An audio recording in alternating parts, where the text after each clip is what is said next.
بسم الله الرحمن الرحيم. وَإِذْ قَالَ رَبُّكَ لِلْمَلَائِكَةِ إِنِّي جَاعِلٌ فِي الْأَرْضِ خَلِيفَةً قَالُوا أَتَجْعَلُ فِيهَا مَن يُفْسِدُ فِيهَا وَيَسْفِكُ الدِّمَاءَ وَنَحْنُ نُسَبِّحُ بِحَمْدِكَ وَنُقَدِّسُ لَكَ قَالَ إِنِّي أَعْلَمُ مَا لَا تَعْلَمُونَ۔ اور اس وقت کا تذکرہ سنو جب تمہارے پروردگار نے فرشتوں سے کہا کہ میں زمین میں ایک خلیفہ بنانے والا ہوں۔ وہ کہنے لگے کیا آپ زمین میں ایسی مخلوق پیدا کریں گے جو اس میں فساد مچائے اور خون خرابہ کرے، حالانکہ ہم آپ کی تسبیح اور حمد و تقدیس میں لگے ہوئے ہیں۔ اللہ نے کہا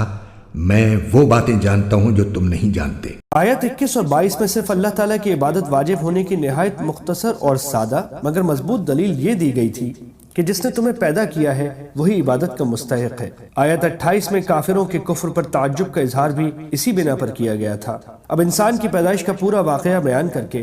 اس دلیل کو مزید پختہ کیا جا رہا ہے۔ آیت میں خلیفہ سے مراد انسان ہے اور اس کے خلیفہ ہونے کا مطلب یہ ہے کہ وہ زمین میں اللہ تعالیٰ کے احکام پر خود بھی عمل کرے اور اپنی طاقت کے مطابق دوسروں سے بھی کروانے کی کوشش کرے۔ فرشتوں کے سوال کا منشا خدا نخواستہ کوئی اعتراض کرنا نہیں تھا، بلکہ وہ حیرت کر رہے تھے کہ ایک ایسی مخلوق کو پیدا کرنے میں کیا حکمت ہے جو نیکی کے ساتھ بدی کی صلاحیت بھی رکھتی ہوگی، جس کے نتیجے میں زمین پر فساد پھیلنے کا امکان ہوگا۔ مفسرین نے یہ بھی بیان کیا ہے کہ انسان سے پہلے زمین پر جنات پیدا کیے گئے تھے اور انہوں نے آپس میں لڑ کر ایک دوسرے کو ختم کر ڈالا تھا۔ فرشتوں نے سوچا کہ شاید انسان کا انجام بھی ایسا ہی ہو۔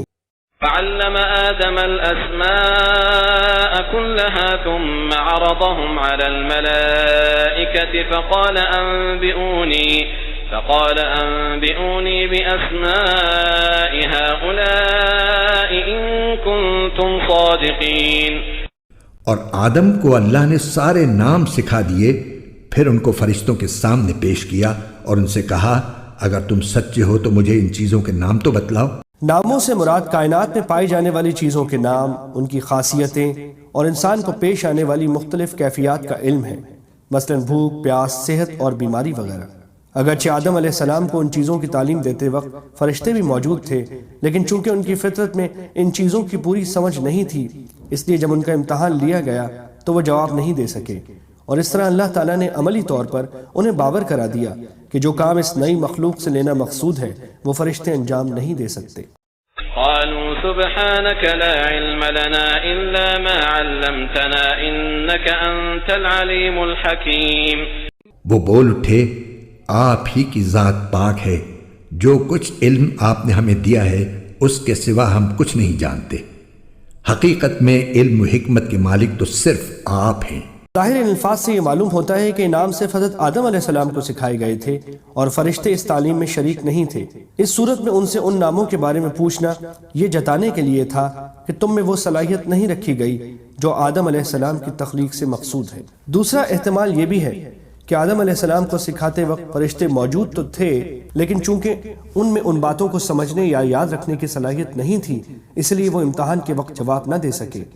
اس صورت میں ان کے جواب کا حاصل یہ ہوگا کہ ہمیں وہی علم حاصل ہو سکتا ہے جو آپ ہمیں دینا چاہیں اور اس کی صلاحیت ہمارے اندر پیدا کر دیں۔ قال يا آدم أنبئهم بأسمائهم فلما أنبأهم بأسمائهم قال ألم أقل لكم إني أعلم غيب السماوات والأرض وأعلم ما تبدون وما كنتم تكتمون۔ اللہ نے کہا آدم تم ان کو ان چیزوں کے نام بتا دو۔ چنانچہ جب اس نے ان کے نام ان کو بتا دیے تو اللہ نے فرشتوں سے کہا کیا میں نے تم سے نہیں کہا تھا کہ میں آسمانوں اور زمین کے بھید جانتا ہوں، اور جو کچھ تم ظاہر کرتے ہو اور جو کچھ تم چھپاتے ہو مجھے اس سب کا علم ہے۔ وَإِذْ قُلْنَا لِلْمَلَائِكَةِ اسْجُدُوا لِآدَمَ فَسَجَدُوا إِلَّا إِبْلِيسَ أَبَى وَاسْتَكْبَرَ وَكَانَ مِنَ الْكَافِرِينَ۔ اور اس وقت کا تذکرہ سنو جب ہم نے فرشتوں سے کہا کہ آدم کو سجدہ کرو، چنانچہ سب نے سجدہ کیا سوائے ابلیس کے کہ اس نے انکار کیا اور متکبرانہ رویہ اختیار کیا اور کافروں میں شامل ہو گیا۔ فرشتوں کے سامنے آدم علیہ السلام کی عظمت کا عملی مظاہرہ اور ان کے امتحان لینے کے لیے انہیں آدم علیہ السلام کو سجدہ کرنے کا حکم دیا گیا۔ یہ سجدہ عبادت کا نہیں، تعظیم کا سجدہ تھا، جو بعض پچھلی شریعتوں میں جائز تھا۔ بعد میں تعظیم کے لیے بھی اللہ تعالیٰ کے سوا کسی اور کو سجدہ کرنے کی سختی سے ممانعت کر دی گئی تاکہ شرک کا کوئی شائبہ بھی پیدا نہ ہو۔ یہ سجدہ کروانا اس بات کا بھی مظاہرہ تھا کہ فرشتوں کو اس بات کی تلقین کی جا رہی ہے کہ کائنات میں جو چیزیں ان کے اختیار میں دی گئی ہیں وہ انسان کے لیے مسخر کر دی جائیں تاکہ یہ دیکھا جائے کہ وہ ان کو صحیح استعمال کرتا ہے یا غلط۔ گرچہ براہ راست سجدے کا حکم فرشتوں کو دیا گیا تھا، مگر اس میں تمام جاندار مخلوقات بھی شامل تھیں، لہٰذا ابلیس جو جنات میں سے تھا اس پر بھی اس حکم کی تعمیل لازم تھی۔ لیکن جیسا کہ خود قرآن کریم نے دوسری جگہ بیان فرمایا ہے، وہ اللہ تعالیٰ سے کہنے لگا کہ مجھے تو نے آگ سے پیدا کیا اور آدم کو مٹی سے، اس لیے میں اس سے افضل ہوں، میں اسے کیوں سجدہ کروں؟ اس واقعے سے دو سبق ملتے ہیں۔ ایک یہ کہ اپنے آپ کو بذات خود دوسروں سے بڑا سمجھنا اور اپنی بڑائی بگھارنا کتنا بڑا گناہ ہے، اور دوسرا سبق یہ کہ جب اللہ تعالیٰ کی طرف سے کوئی واضح حکم آ جائے تو بندے کا کام یہ ہے کہ اس حکم کو دل و جان سے بجا لائے، چاہے اس کی حکمت اور فائدہ سمجھ میں آئے یا نہ آئے۔ وَقُلْنَا يَا آدَمُ اسْكُنْ أَنْتَ وَزَوْجُكَ الْجَنَّةَ وَكُلَا مِنْهَا رَغَدًا حَيْثُ شِئْتُمَا وَلَا تَقْرَبَا هَذِهِ الشَّجَرَةَ فَتَكُونَا مِنَ الظَّالِمِينَ۔ اور ہم نے کہا آدم تم اور تمہاری بیوی جنت میں رہو اور اس میں سے جہاں سے چاہو جی بھر کے کھاؤ، مگر اس درخت کے پاس بھی مت جانا ورنہ تم ظالموں میں شمار ہوگے۔ یہ کون سا درخت تھا؟ قرآن کریم نے اس کی وضاحت نہیں فرمائی، نہ اس کے جاننے کی ضرورت ہے۔ اتنا جان لینا کافی ہے کہ جنت کے درختوں میں ایک درخت ایسا تھا جس کا پھل کھانے سے انہیں روک دیا گیا تھا۔ بعض روایت میں ہے کہ یہ گندم کا درخت تھا، بعض میں انگور کا ذکر ہے، مگر کوئی روایت ایسی نہیں جس پر پورا بھروسہ کیا جا سکے۔ فَأَزَلَّهُمَا الشَّيْطَانُ عَنْهَا فَأَخْرَجَهُمَا مِمَّا كَانَا فِيهِ وَقُلْنَا اهْبِطُوا بَعْضُكُمْ لِبَعْضٍ عَدُوٌّ وَلَكُمْ فِي الْأَرْضِ مُسْتَقَرٌّ وَمَتَاعٌ إِلَى حِينٍ۔ پھر ہوا یہ کہ شیطان نے ان دونوں کو وہاں سے ڈگمگا دیا اور جس عیش میں وہ تھے اس سے انہیں نکال کر رہا، اور ہم نے آدم، ان کی بیوی اور ابلیس سے کہا اب تم سب یہاں سے اتر جاؤ، تم ایک دوسرے کے دشمن ہوگے اور تمہارے لیے ایک مدت تک زمین میں ٹھہرنا اور کسی قدر فائدہ اٹھانا طے کر دیا گیا ہے۔ یعنی شیطان نے انہیں بہکا کر اس درخت کا پھل کھانے پر آمادہ کر دیا اور بہانہ یہ بنایا کہ یوں تو یہ درخت بڑا مفید ہے کیونکہ اس کو کھانے سے ابدی زندگی حاصل ہو جاتی ہے، لیکن شروع میں آپ کو اس لیے منع کیا گیا تھا کہ آپ کی جسمانی کیفیت اس کو برداشت نہ کر سکتی تھی۔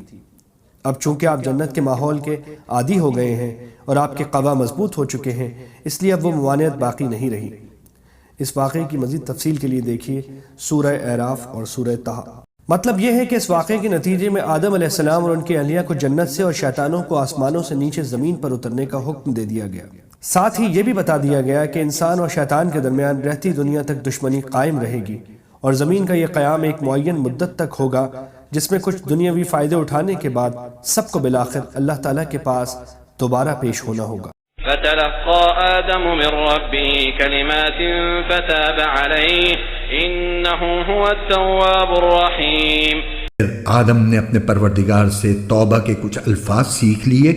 جن کے ذریعے انہوں نے توبہ مانگی، چنانچہ اللہ نے ان کی توبہ قبول کر لی، بے شک وہ بہت معاف کرنے والا بڑا مہربان ہے۔ جب آدم علیہ السلام کو اپنی غلطی کا احساس ہوا تو وہ پریشان ہو گئے، لیکن سمجھ میں نہیں آ رہا تھا کہ اللہ تعالیٰ سے کن الفاظ میں معافی مانگے، اس لیے زبان سے کچھ نکل نہیں رہا تھا۔ اللہ تعالیٰ نے جو دلوں کے حال سے بھی خوب واقف ہیں اور رحیم و کریم بھی ہیں، ان کی اس کیفیت کے پیش نظر خود ہی ان کو توبہ کے الفاظ سکھائے جو سورہ اعراف میں مذکور ہیں۔ قال ربنا ظلمنا انفسنا وان لم تغفر لنا وترحمنا لنکونن من الخاسرین، یعنی اے ہمارے پروردگار، ہم اپنی جانوں پر ظلم کر گزرے ہیں اور اگر آپ نے ہمیں معاف نہ فرمایا اور ہم پر رحم نہ کیا تو ہم برباد ہو جائیں گے۔ اس طرح اللہ تعالیٰ نے زمین پر بھیجنے سے پہلے انسان کو یہ تعلیم دے دی کہ جب کبھی نفسانی خواہشات یا شیطان کے بہکاوے میں آ کر اس سے کوئی گناہ سرزد ہو جائے تو اسے فوراً اللہ تعالیٰ سے توبہ کرنی چاہیے، اور اگرچہ توبہ کے لیے کوئی خاص الفاظ لازمی نہیں ہیں، بلکہ وہ ہر جملہ جس میں اپنے کیے پر ندامت اور آئندہ گناہ نہ کرنے کا ارادہ شامل ہو اس کے ذریعے توبہ ممکن ہے، لیکن چونکہ یہ الفاظ خود اللہ تعالیٰ کے سکھائے ہوئے ہیں اس لیے ان الفاظ میں توبہ کرنے سے قبولیت کی زیادہ امید ہے۔ یہاں یہ بات بھی سمجھنے کی ہے کہ جیسا پیچھے آیت 30 سے واضح ہوتا ہے، اللہ تعالیٰ نے شروع ہی سے آدم علیہ السلام کو زمین پر اپنا نائب بنا کر بھیجنے کے لیے پیدا فرمایا تھا، لیکن زمین پر بھیجنے سے پہلے انہیں جنت میں رکھنے اور اس کے بعد کے واقعات کا تکوینی مقصد بظاہر یہ تھا کہ ایک طرف حضرت آدم علیہ السلام جنت کی نعمتوں کا خود تجربہ کر کے دیکھ لیں کہ ان کی اصل منزل کیا ہے،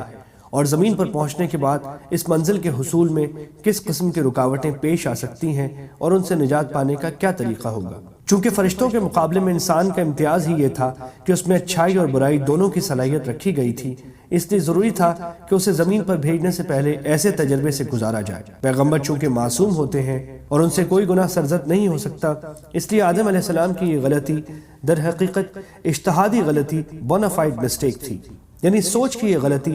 کہ اللہ تعالیٰ کے حکم شیطان کے بہکانے سے ایک خاص وقت تک محدود سمجھ لیا، ورنہ اللہ تعالیٰ کی کھلی نافرمانی کا ہرگز ان سے تصور نہیں کیا جا سکتا۔ تاہم چونکہ یہ قصور بھی ایک پیغمبر کے شایان شان نہ تھا، اس لیے اسے بعض آیات میں گناہ یا حکم عدولی سے تعبیر کیا گیا ہے اور اس پر توبہ کی تلقین فرمائی گئی ہے۔ ساتھ ہی زیر نظر آیت میں بھی یہ واضح کر دیا گیا کہ اللہ تعالیٰ نے ان کی توبہ قبول فرما لی، اور اس طرح اس عیسائی عقیدے کی تردید فرما دی گئی کہ جس کا کہنا یہ ہے کہ آدم علیہ السلام کا یہ گناہ ہمیشہ کے لیے انسان کی سرش میں داخل ہو گیا تھا، جس کے نتیجے میں ہر بچہ ماں کے پیٹ سے گناہ گار پیدا ہوتا ہے، اور اس مشکل کے حل کے لیے اللہ تعالیٰ کو اپنا بیٹا دنیا میں بھیج کر اسے قربان کرنا پڑا تاکہ وہ ساری دنیا کے لیے کفارہ بن سکے۔ قرآن کریم نے دو ٹوک الفاظ میں اعلان فرما دیا کہ اللہ تعالیٰ نے ان کی توبہ قبول فرما لی تھی، اس لیے نہ وہ گناہ باقی رہا تھا،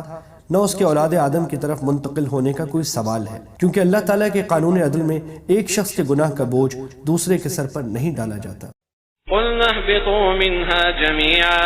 فَإِمَّا يَأْتِيَنَّكُمْ مِنِّي هُدًى فَمَنْ تَبِعَ هُدَايَ فَلَا خَوْفٌ عَلَيْهِمْ وَلَا هُمْ يَحْزَنُونَ۔ ہم نے کہا اب تم سب یہاں سے اتر جاؤ، پھر اگر میری طرف سے کوئی ہدایت تمہیں پہنچے تو جو لوگ میری ہدایت کی پیروی کریں گے ان کو نہ کوئی خوف ہوگا اور نہ وہ کسی غم میں مبتلا ہوں گے۔ والذين كفروا وكذبوا بآياتنا أولئك أصحاب النار هم فيها خالدون۔ اور جو لوگ کفر کا ارتکاب کریں گے اور ہماری آیتوں کو جھٹلائیں گے وہ دوزخ والے لوگ ہیں